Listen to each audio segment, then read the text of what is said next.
Good Saturday morning. It is December 21st, 2024. It is the winter solstice today, so the shortest day of the year of daylight. But we will see a slow increase now in daylight going forward. Already the evenings have been setting, the sunset has been later, but now the mornings will also slowly get a little bit earlier with that sunrise. Anyway, I hope you have an awesome day. It's going to be cold. There's northerly winds coming in. The Arctic front has come through. There were some snow showers around this morning. We may see one or two this afternoon. Nothing too exciting, but hey, the Christmas spirit, if you were into it, it's enjoyable. But it will clear out. Eventually, the winds will die off. And then tomorrow, really just a cold day with cold air here. Lighter winds, but chilly conditions all day long. Highs may not get above freezing tomorrow. I probably won't, for most of us. Sorry about that. I need to put that ahead in the future. So that's tomorrow, and then we see all week long now some interesting stuff with the weather. We see this reinforcing shot of a little bit cooler air, but we also see this high pressure system kind of holding here. I talk a lot about cold air damming if you watch or listen to, or should I say read, the Facebook posts is what I'm trying to say, or have been listening to me about cold air damming. That's cold air damming up against the mountains and coming down. This cold air damming this week is relentless, and it's what's going to keep us cooler than it originally looked like. This is a little bit of a shot of cooler air, and here's the high pressure that's going to really set up that cold air damming situation for us. Originally, this looked like it may cause a few snow or rain showers midweek for us, but that doesn't look like it's going to come true anymore. But here's the high, and cold air, these drooping or sagging lines here are showing that is what's going on with this high pressure system. That's going to keep us cooler than it could be. It also keeps us cloudier because of moisture off the ocean. The winds will be off the ocean, so expect our days to be cloudy. It will clear up some at night, but sometimes that ends up with foggy conditions because there's warmer air aloft and cold air at the surface. We'll have to see how that pans out.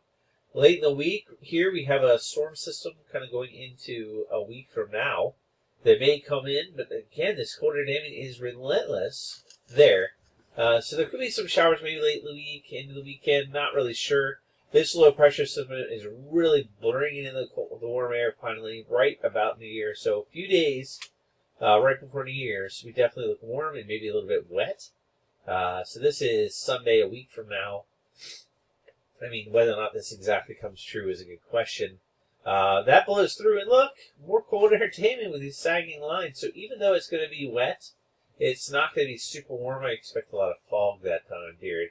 I don't know if this is going to come true, but there are signals, honestly, for a pretty big storm system along the East Coast as we head into the last part of the year. Where that low sets up really isn't certain. Whether or not we get a lot of rain or not is really up in the air. We really do need the rain, don't get me wrong. We absolutely do, because we're still in a severe drought here. So more rain we get, the merrier. But exactly how this pans out is so far off. I wouldn't hold to it. This has been further west at points, further east. In fact, it's coming right over top of us. We'll have to see if that's true.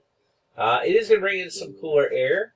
And so we'll see if that translates to anything. Here we are on the 2nd of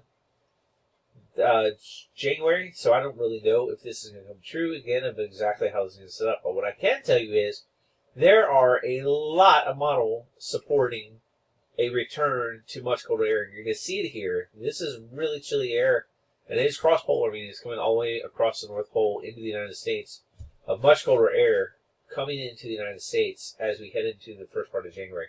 So after the storminess clears out, the question is, do we set up for potential additional storminess after the cold air arrives? Look at how far south this cold has gotten, all the way down here.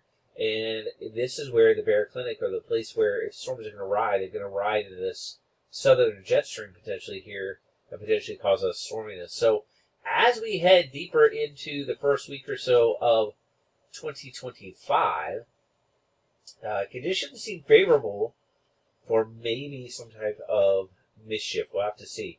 But here we come with the first storm showing up, and that would ride into very cold air. So I have to see if this comes true. Details are irrelevant at this point, because what storminess or how the storminess comes about, that in which wave of low pressure, whatever it forms, it's kind of up in the air. But what I'm going to tell you is the pattern looks really interesting and really conducive for potentially winter weather. But the funny thing about that is, though, is that it is so cold up here. These low pressure systems may have a hard time making it up into our region. So, wouldn't be surprised if we get snow to our south and actually we miss out. It would not surprise me at all as we head into there. Anyway, we'll let the details work themselves out. I'm going to quickly run through the European to kind of show the same thing. Hold on. Now, the European, I had run the 0 to Z for the longer term run of the model to show. Again, we're looking at pattern changes. We're not looking for individual storm systems. Those things aren't going to come true. I mean, here we are this week. We see the cold air. A2 on the high pressure. You see the sagging colder air in place, kind of keeping its rain here. And here you see the sagging lines. Not quite as pronounced maybe as what you saw in the GFS, but still, cold air damming is in place. And as we move into the following week, here's where we get that low. I get up a Sunday, Monday time frame. Look, like what I was saying, exact storms and how they form and what it means for us is really up in the air because not nearly as prolific of a rain event here on the European. And so we just end up drying up for a few days. And I am jumping ahead here. And here we go. As we head into 2025, a storm comes through and here comes cold air. Just like on the GFS now, it's not quite as far west and sprawling as what the GFS had, but it's still cold for us for sure and a different look. Now, how, again, things pan out will be interesting. This one shows we get cold, but there's a warm up in the middle of the part of the country. So we'll have to see how this pans out. But I'd say at least there's support for returning to colder air conditions. So we'll see. Anyway, that is your Saturday, first day of winter, astronomical winter, 2024 outlook. And I hope you have a great weekend getting ready for the Christmas season, if that's what you celebrate. Have a good one.